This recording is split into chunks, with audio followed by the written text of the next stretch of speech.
What's up, guys? It's Brandon here, Brothers of Man. I got Taylor with me. What's up, Taylor? What's up, brother?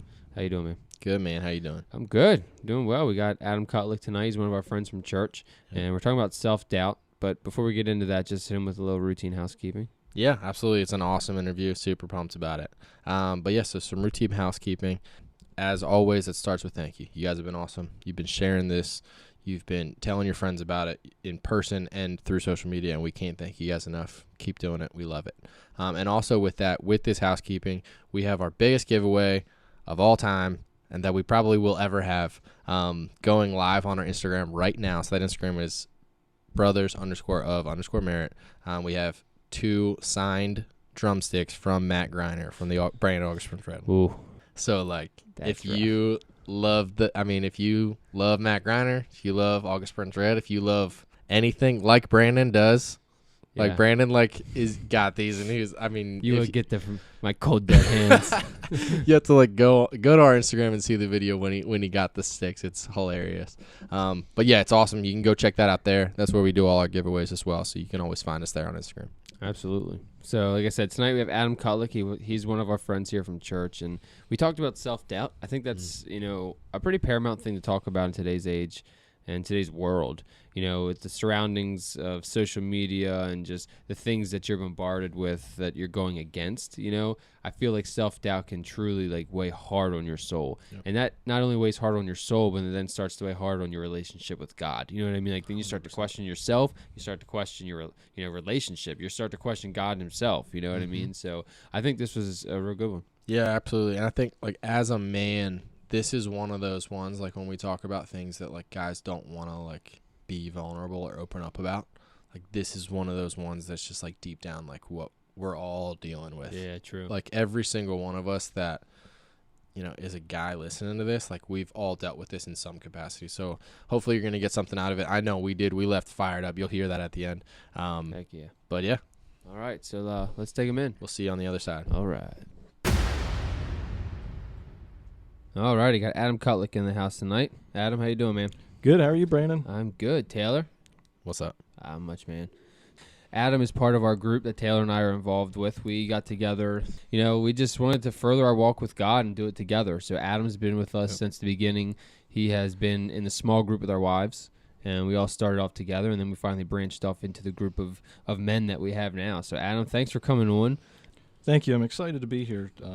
Something that's kind of near and dear to my heart because it's something that I've personally struggled with over the years. So Sure. Yeah, so Adam, can you just tell everybody listening here a little bit about yourself, just your story, your testimony a little bit, what got you here today? Sure. So can't start a story without talking about wife and kids. Sure. So my wife, Sarah, we've been married. It'll be 7 years this year. We have 3 kids, Addison, Easton, Camden, almost 5, 2, and 7 months. So crazy. Anyone that has kids out there, they know. Yep. 3 boys too. Oh yeah, 3 boys. So my poor Sarah. Yeah. But that's the first part, and then of course I grew up in a household that wasn't really big time Christians. I went to Sunday school till I was 10, kind of forced to go, and got out of it. I had an older brother that wasn't into it, so I became not into it. Sure. So I got away in that way. Really didn't get a chance to explore Christianity again until I was in college. Went to Oklahoma State, and while I was out there, really good friend of mine invited me to go to church on a Sunday. I was like, whatever, let's check it out. And it's one of those where you just feel like the Holy Spirit's moving in your life, and the sermon is directed right at you. Sweet. And so that was kind of the start of the story, my Christian faith. And here we are 12 years later. So pretty awesome, exciting what God's been doing. And I always thought was pretty cool was the fact that, because I don't come from really a Christian background, as well. So I always thought it was pretty cool that you and I sort of had the same later in life. Obviously, you were before me, but still later in life we came to know Jesus. And so I thought that was pretty wild. So let's get into what you wanted to give to the guys today. What did you want to talk about, and what do you have in mind that you think our listeners and us 3 sitting at this table could benefit from? Yeah, sure. So the big topic I had for today is, in particular, it's going to be self-doubt, but I'm going to do a dash fear on this one. And traditionally, there are a couple things that prevent us from doing whatever we want to accomplish in life, whatever we want to accomplish within our family or any other areas. It's just kind of like a near and dear thing because it's something I'm still trying to work through, and it's exciting to be able to talk about the subject matter because I learned as much from researching it as I'm hoping that other people get from it. That's awesome. I guess one of the other side things I'm thinking about with it is, you think about all the items out there, such as John Eldredge, Wild at Heart, or there's other books out there, and they all talk about, men just trying to figure out who we are as men. So this is a subject that I feel like is a big thing for guys in general, that we're just trying to figure it all out. So yeah, 100%. I think this is definitely one of those topics that, like if you were just to pull a random dude on the street and he were to actually give you an honest answer and you were to ask him, like, what does he struggle with? Like, I guarantee you probably 8 times out of 10, this is going to come up.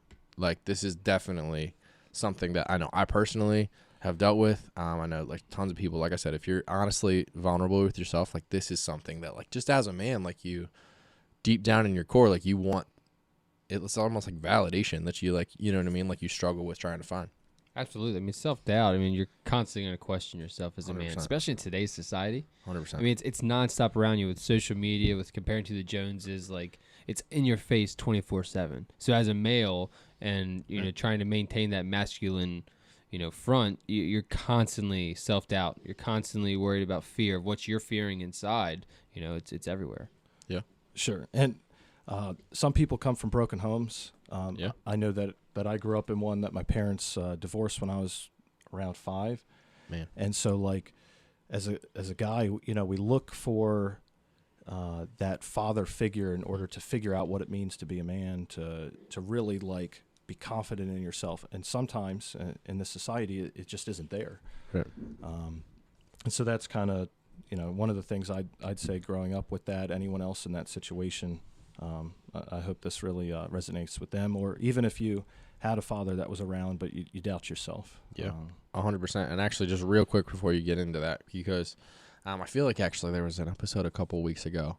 I think it was when we were talking to Legacy Dads. I wanted to bring this up, and like the conversation didn't find its way into it. But one time I was at a marriage conference, and they split us up, husbands and wives. And the first thing when they talked to all of us guys, like in a room together, was they asked us, what was one thing you wish your dad had said to you that he didn't say?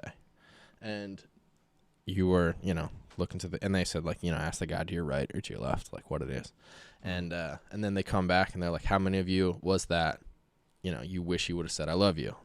And like, 98% of the room raises their hand. Sure. How much, and then how many of you was it, I'm proud of you? And again, like that's the other 98% of the room, including the 2%. But like, those are the two things that, like, as a guy, like that's like the validation that you're looking for, like what you're talking about.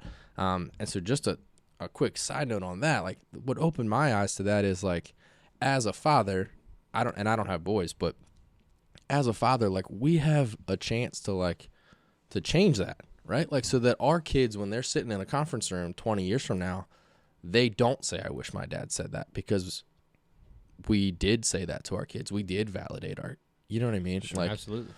So we have a chance to, like, break that chain, and I don't know, it's pretty awesome. So I know this, sorry, a little side tangent, but no, and it's kind of, if you listen to Legacy Dad's episode, he talked about, like, saying, like, you're not knowing what you say now is affecting your kids 15, 20 years from now. 100%. And that put things into perspective for me, because it made me really think about, like, okay, what the heck am I saying to my kids right now? What am I doing? How's that going to affect them 15 years from now? I don't even think about that right now. Right. But when he said that, I was like, oh, I guess you're actually pretty right. Pay like, attention to that. You got to start paying attention to that. So, I definitely agree that I was lucky enough to have a father that was, sure, he was constantly there for me, as in regards to, he wasn't there physically a lot because of work, but he never failed to tell me he loved me or he was proud of me and all. So I can't really relate to that in that sense. Mm-hmm. But he wasn't around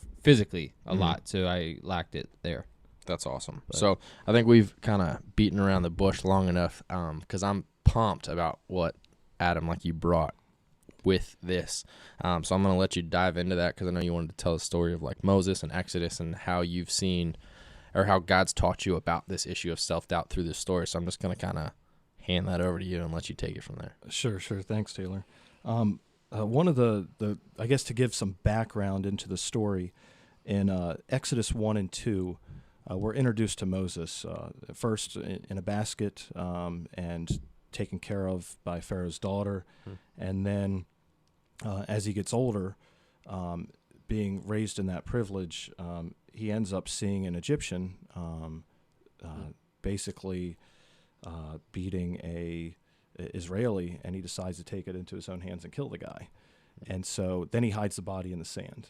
And so that's kind of the first part to the story. And then after that, he sees two Israelis that are fighting with each other. And he's like, "What are you guys doing?" And they call him out. They're like, "Oh, what, are you going to murder us too?" And so Pharaoh ended up finding out about the murder. And so Moses fled. And so to kind of give us a little bit of information into his state of mind, he's fleeing for his life. He's got to worry that he's going to be killed. And so he gets out of there, and he starts a life outside of there. And it's within that life, in particular in Exodus 3 and 4, that he meets God again through a burning bush. And there's, in particular, 5 things that he says to Moses that I think really speak to this self-doubt, fear, and I think would be awesome for the people to hear this. Yeah. I know a lot of people know this story, but it's a really good lesson to learn from it that I wanted to pull out of it. And so I guess we'll get started with the first one. That good, guys? Heck yeah. Absolutely. And so in the first part, God basically shows up, and Moses says, "God, who am I that I should go to Pharaoh and bring the Israelites out of Egypt?" And again, remembering some of the issues that he went through, where Pharaoh tried to kill him, and now obviously that Pharaoh has passed, but it's only one generation removed, so of course they would know who he is. Right. How many of us would fear going into a situation like that? I know for myself, if I would. Hand up. Yeah, fear for your life. Yeah. Absolutely. Definitely. So, I mean, I totally get it. Obviously, not all situations are life and death like that, but fear and the doubt that would be present is huge. And it's God's answer that really kind of resonates with me. And that's a good starting point. And that's that God says, "I will be with you." And then just the power behind that is just crazy to think about, that the person that created the world is with you. Absolutely. And that's basically what we try to do, with Brothers of Merit. And that's, if you think about it, God is with us. And that's what we want men to realize, is that we want them to do this, what we're doing at this table right now, and include God. Like, have him, because he's already there. He's with us every step of the way through this brotherhood, through this journey, through this life. So exactly what you're saying, he is with us. So I agree. I love it. It's funny, you just think about, like, by yourself, the things that limit you. You can only do so many things, but knowing that God is with you, that's like the guy that created everything is right there with you. So, like, okay, I could do this. Right. But I have to be honest, I say that, but at the same time, sometimes you feel like that might not be enough, which is crazy to think about. But in this story, and I would say sometimes in my own life, just knowing that is not enough. And that's what's really cool, is what God then further says to Moses. So, of course, he came up with that first excuse. And Moses then says to God, "Suppose I go to the Israelites and say to them, 'The God of your fathers has sent me to you,' and they ask me, 'What is his name? What then shall I tell them?'" So he's coming up with an excuse. Right. I know you're with me, but how are they going to know that you sent me? Right. And so, of course, he says, "Provide them his name." And so the second part of this is that there's power in the name. No, big time. The first thing, this is probably like the weirdest thing I can say, but I don't know, it's for whatever reason been super powerful, I guess, in my past. my mom used to tell me that all the time, like that there's power in the name of Jesus. And like when he was at the burning bush and he said like, I am who I am, like there is power in that. To the point that like when I was a kid, just like a normal, 5-6-year-old kid who's like scared of the dark or whatever. And I'm like in my room by myself, scared of like the boogeyman or whatever. My mom would tell me like that, like fear doesn't come from the Lord, right? Like that. I mean, it says that in, the New Testament somewhere. Like the fear doesn't come from the Lord. And so like that's coming from Satan, and that's like spiritual warfare and stuff like that. But like there's power, and the demons flee at the name of Jesus. So I remember being like 6 or 7, like in my room, scared of like the monster in my bed, and like literally just saying like, right. Jesus, Jesus, Jesus, Jesus, Jesus, and then like being okay.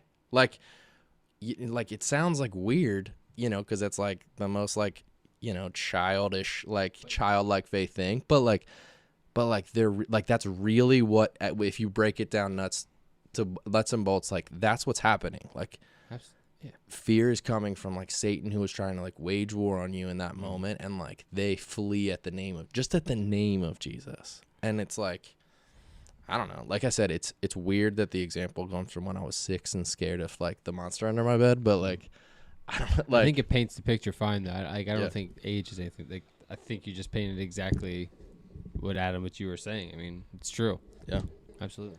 Well, it's funny when you guys talk about that. When you said that, it just reminded me of like, not that I would recommend anyone under a certain age to see this, but like in the Exorcist movie type movies, they're always like, in the name of Jesus, come out, and sure. And it's just like a reminder that that name has so much power behind it.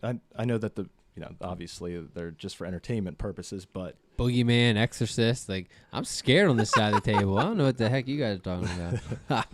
What's really cool is Moses, after being given first that God's going to be with him, and then the name of God, Moses says, what if they do not believe me or listen to me, and they say the Lord will not appear to you? So God then gives him a staff. And there's a lot of power behind this because God sends him in there with the tools to get it done. Sure.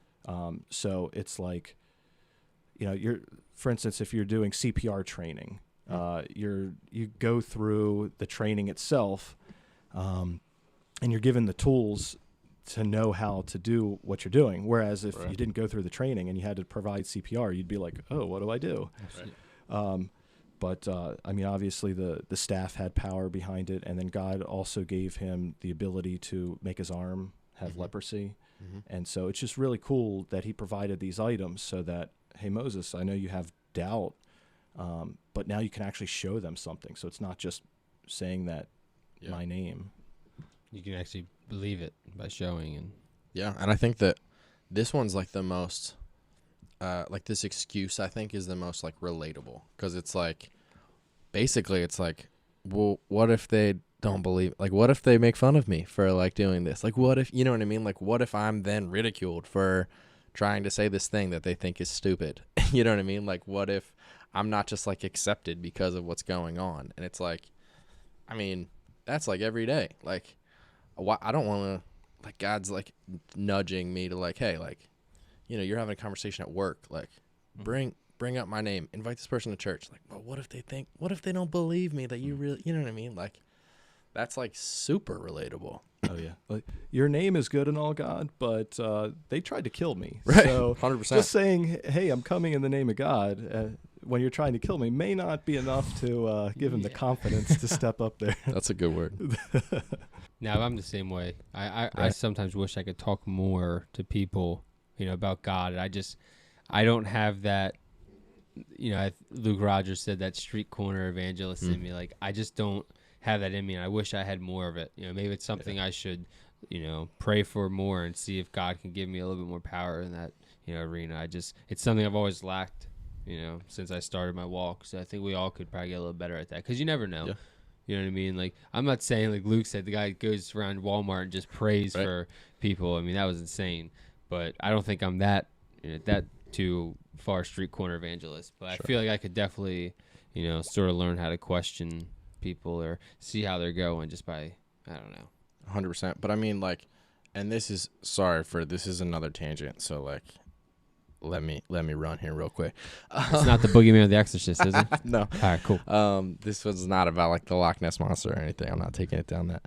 But I think like to that point, I think that too often, and I'm not saying that anybody's doing that here, but too often we think, oh, that's not me. I'm not a street evangelist. And we almost put the term of evangelism as like a spiritual gift, because it is. I think people are like gifted with evangelism, but like sometimes we like solely put it there. And like the Great Commission calls all of us that are saved to go preach the name of Jesus and go make disciples who make disciples. Sure. Like that's not reserved for the people who are gifted for that. We're all supposed to do that, right? Like some of us, like my brother, when he was in high school, just bizarre that he was doing this young. He was kind of like that dude in who Luke was talking about. Walmart. Like, yeah, like he went to like this camp where they like taught him how to like, I don't know, like evangelize. I don't really know what happened. He was a lot younger than me. And he said that like he would literally be like walking around like his high school, and like he'd see like on his friends in high school or like the people walking around the halls, like he would like a picture in his mind like stamped on their forehead going to hell, and like it's his job because he knows the answer to go do something about it. And it's like that's like next level, dude. Like we're not all gonna necessarily, like I said, have that gift of that, like the confidence to go say something. But like I said, I think whatever way that looks like, the classic Tim Tebow quote, like share the gospel always, and when necessary use words. Like I think we're like, I guess my point is we're all called to share the gospel. We're all called to share Christ. You know what I mean?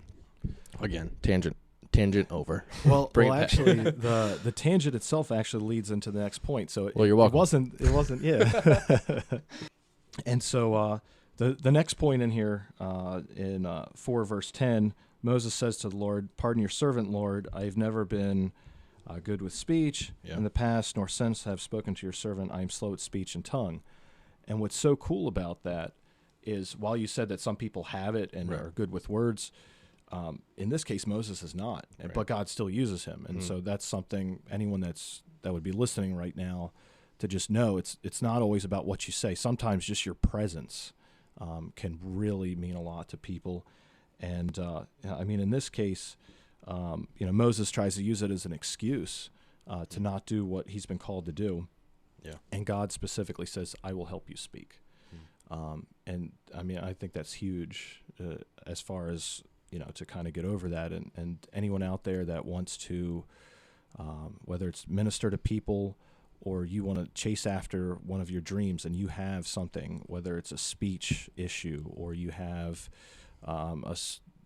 anything really that could impact you in that way, God can help you through it. And so just stay focused on that. And it's sort of along the lines of what you said at the beginning. Since I heard Luke's episode a while back, and he said the street corner evangelist, and everyone labels it that and stuff, I've always thought of, I want to be a street corner disciple. You know what I mean? Like, I want to be that dude, like you said, that sometimes I might not be able to say it as well, but I want to be able to display it well. Like, I want people to be able to look at me and say, wow, Brandon may not be the best evangelist. He may not go to Walmart and pray for people, but if I want to look at a man, if I want to look at a brother of this group, I want to be able to look at Brandon and say, hey, I know he's doing what's right. I know he's doing what's best for himself, for God, his family, his friends. Like, so definitely. That's how I have kind of tried to look at it in that view, and that's been on my mind since Luke's episode. I just haven't really figured out a meaning behind it, so I didn't want to drop that yet. But the street corner disciple is kind of what I have envisioned since that episode. But I freaking love that. You know what I mean? Dude. Like, go that's what ahead. Like, it's tough. But I try not to say that and like lose sight of what you said, Taylor. Like, I think we all kind of have that evangelist, like that part in us. It's just a matter of, I don't know, finding it, I guess, or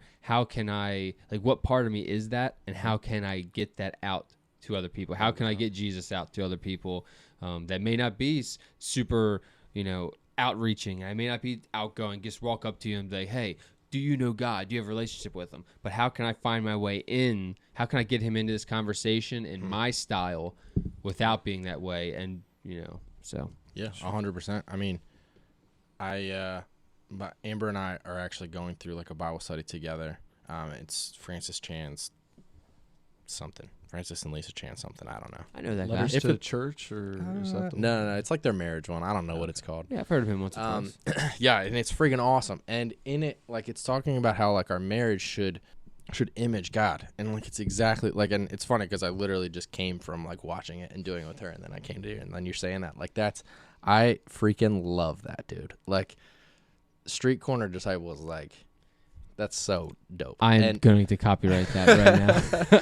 And like, I mean, because that's the whole point, right? Like with what we're trying to do as believers, like what the whole point is to image Christ, so that when people look at you, even if it's just on the street corner, they're like, man, like, I know he has God, and like, that's so attractive. Like, I want that, you know? And it's the same as like, and then that'll bleed over to your marriage. Like that'll, like, if people look at your marriage, and they're like, man, Brandon and Brittany, like, what they have, I want that. I want that Jesus that has to do with that.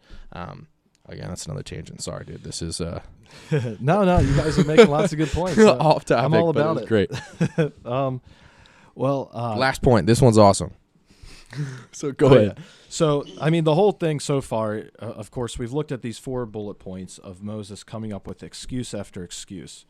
And I know he's not the only person to come up with excuse after excuse of not accomplishing, whether it's spreading the gospel, whether it's accomplishing whatever you want to in life. We all come up with excuses. Yeah. I'm too busy, or it's too hard, or they're not going to accept this. And these are 100%. All lies. These are not the truest things about the situation. 100%. So the 5th part is one of the things that actually works well with Brothers of Merit here. Mm-hmm. And so love this one. The 5th one is Moses says, "Pardon your servant, Lord. Please send someone else." Then the Lord's anger burned against Moses, and he said, "What about your brother Aaron? I know he can speak well. He is already on his way to meet you, and he will be glad to see you." So what happens is God had equipped Moses with, he said basically that his call on my name, I'll be with you. I'm going to provide the tools you need. I'm going to help you speak. And Moses still couldn't. He came up with excuses. And so finally, that's the reason God got angry. Yeah. He's like, hey, listen, I know that this speech thing is your big deal, so I'm going to send a brother to you. Yeah. And so that is such a big thing, and probably the biggest takeaway from this, and we'll kind of, I guess, dive into it a little bit as we continue here, but one of the biggest takeaways is that God provided someone in his life to help him do what he needed to do. And so if you're out there, you want to accomplish things, just know that if you are doing it by yourself, sometimes you can fall. So, someone gives you a negative comment, you might stop pursuing whatever it is. Sure. Or if you get a no answer somewhere. But at the same time, if you have a brother that says, you know what, keep going, you got this, that has your back, I feel like that's what God intended. Yeah. And I think that hits spot on to, like you said, the Brothers of Merit, but also the group, that us 3 are involved with, and the other guys. Like, that's what it's about. That's what the sole purpose of brotherhood, with Christ is about. Yeah. It's being there and having that dude with you and dudes with you to get through life, and just 100%. Get through what we deal with on a daily grind. We need each other, like, whether we want to admit it or not.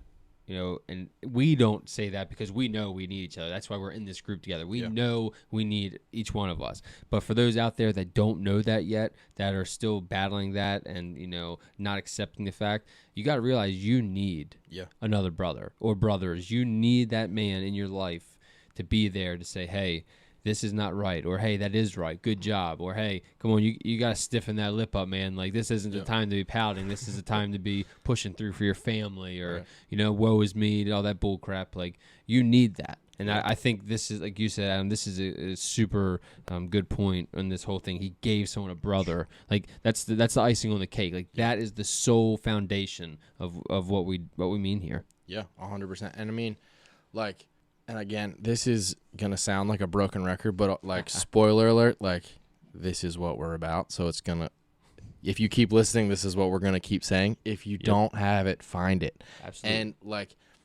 And sometimes, and like, I know this because I've been there, sometimes you're on like step 1 or 2 that Adam just talked about tonight, like of being scared to talk to another guy about getting into a group of brotherhood.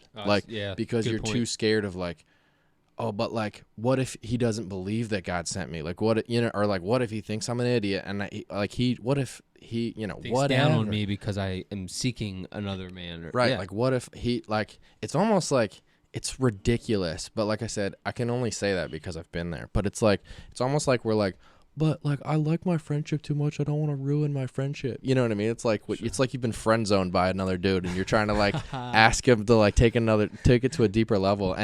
But like, again, I make light of it because I've been there. Like, if you're there, like on self-doubting yourself of whether or not God's saying like, hey, we need to pursue this and brotherhood thing, because that's how I've made you. Like, I am going to bring this dude alongside you to make you better. Like, I'm going to use this as like, the classic everyone has said now, like iron sharpening iron. Heck like yeah. That's how God intended us to be walking with him together, like with a brother along your side. I can't emphasize enough how much I love this 5th point of what you're talking about, Adam. That's awesome.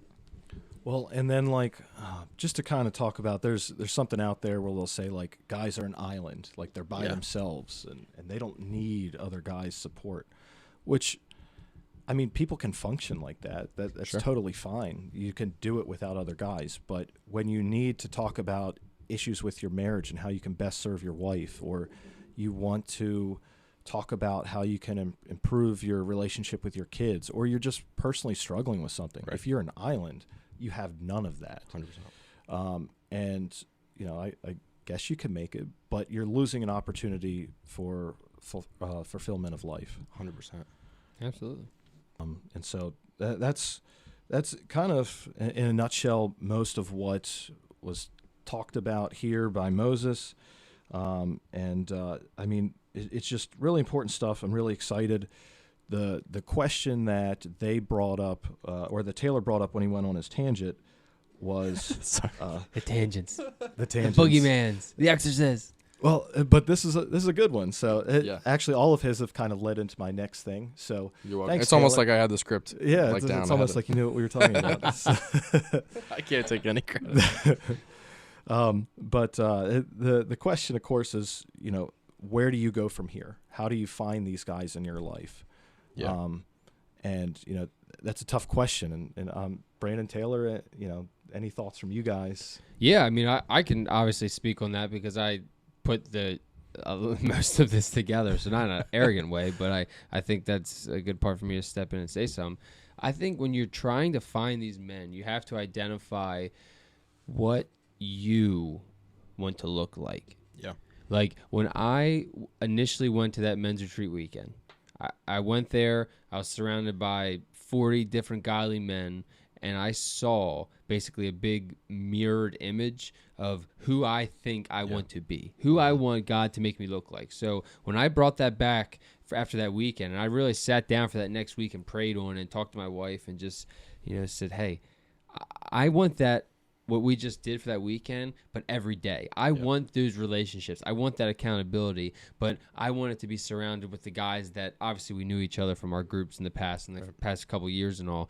But I said, I want to surround myself with those guys because I want to look like them. Yep. And there's a reason I went and picked out that group of men that we're currently with right now is because I identified all you guys as disciples that I looked up to. Sure. And I hope everyone in that group feels the same way about 100%. Every other person. 100%. That's what makes the brotherhood strong, is when everyone can look into each other's eyes and feel the same exact way. Yep. That I can look at you and say, hey, if I die tomorrow, I know that you 6 men are going to take care of my wife and my kids back home. And I have no troubles going to God, looking down, saying, hey, they're doing that right. Yep. So that's what I think you need to do, is have a self-evaluation of what you want yourself to look like from the outside looking in, rather than you always looking from the inside looking out.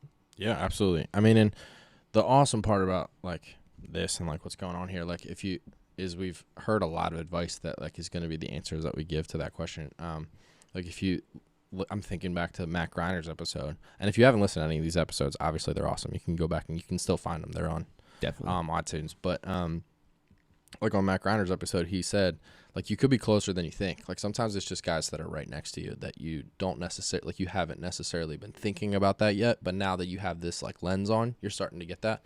But also, I mean, like, typically they say it in, like, business, but, like, they say that you're the average of your 5 closest friends, I think, is what, like, the typical saying goes. Typically, that's, like, meaning, like, your salary is, like, the middle of that pack. So, like, surround yourself with the 5 billionaires that live in your, you know, or whatever. So, like, obviously, like, that's the advice there, which is probably terrible advice, but to put it on a good context is, like, that's exactly what Brandon's saying, like, because that is true. I mean, like, Joel in our group says it all the time, like, you are who you hang out with. Like, Absolutely. you are the average of the people that you hang out with. And so I think that advice is awesome. Like, find people that you know that you want to, like, look like, or that have, like, character traits that are trying to do this. They don't even have to be people that, like, are killing it, but it's people that have a common goal that want to look like Jesus too. Yeah. And then go and then realize that, like, I mean, that's the beauty of it, is, like, none of us have it all figured out, Not at but all. we're all just trying to, and we all want to with, like, a certain intensity. And I think that's what's cool about, like, our group, you know, or just any group of guys, that, you know, it's not just we haven't, like, struck gold here. Like, this is, you know what I mean? Like, this is findable. That's not a word. Like, this is, you know, like, This is doable. it's people, yeah, like, it's people that are, like, trying to get after this thing with a certain intensity, that want to, like, be asked the hard questions. It's people that want to look like Jesus, that, like, when you hear this, like, and you're like, man, like, I want people to look at my life and think, gosh, like, what he has is attractive. Like, Jesus is clearly a part of what's going on And there. working Like, in if his that life. fires you up, like, there's other guys around you that it's firing up too. Like, and those are the people you want to hang out with. Those are the people you want to roll deep with. Those are people that all you have to do is just, like, go through this like, read Exodus 3 and 4, like, read what Adam's talking about here, and, like, and realize that A, God's with you, that, like, he is calling you to this, and B, like, he has put these people in your life for a reason. And yeah, I mean, probably the biggest thing to know is you are not alone in this self-doubt. You are not the only person that's struggling with this. You're not the only person that has fear in these areas. And to be honest, most guys don't want to open up about it because we have to be vulnerable to do it. Yeah. But that's why you need to find people that are willing to be vulnerable in this area.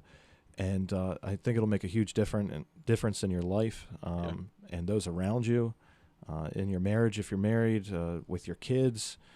So, I mean, obviously, it's a huge thing. Yeah.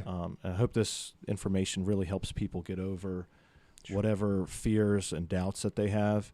I mean, there's a lot of other literature out there, and I'd encourage people to seek it out. Don't just accept being afraid. Yeah. Don't just accept that you have doubt in it. Go after it.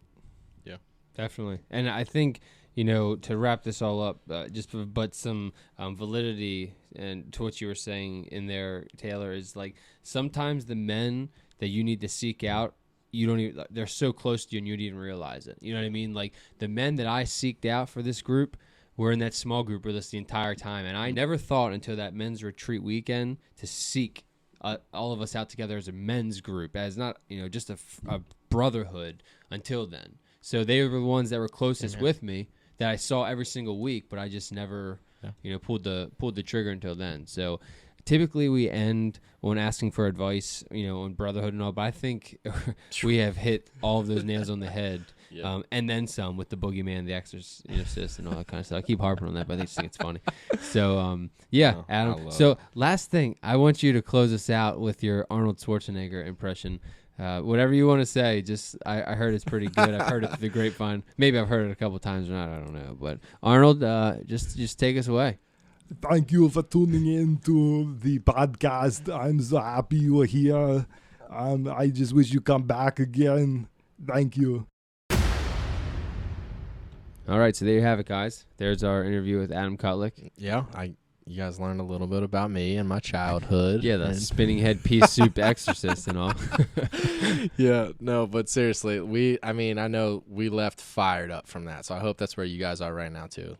Just realizing that self-doubt's a real thing, but God can get you through it. He is the answer to that, and he basically can overcome any excuse you have. Heck yeah, man. Heck yeah. So, next week we have Reed Robinette. He is actually our senior pastor here at Crossroads in Carroll County, and it's going to be Easter weekend. Yep. So I hope all of you can tune in. Good Friday, go to church, and then Sunday we'll post it, obviously, the usual Sunday night for Monday, but we loved it. So Yeah, absolutely. It's awesome. He gives it's really cool. We kind of dove into the Easter story that we've all heard and you guys just heard about, or you're going to hear about next Sunday morning. But through the lens of brotherhood, and it's really cool. He pulled out a verse that I had never even heard before, I think, when he's talking about Peter, and it's awesome. So really, really, really excited for that one to drop. So you guys make sure to tune in next week. yeah, definitely. So, all right, guys. Well, until then, talk to you soon. See ya. See ya.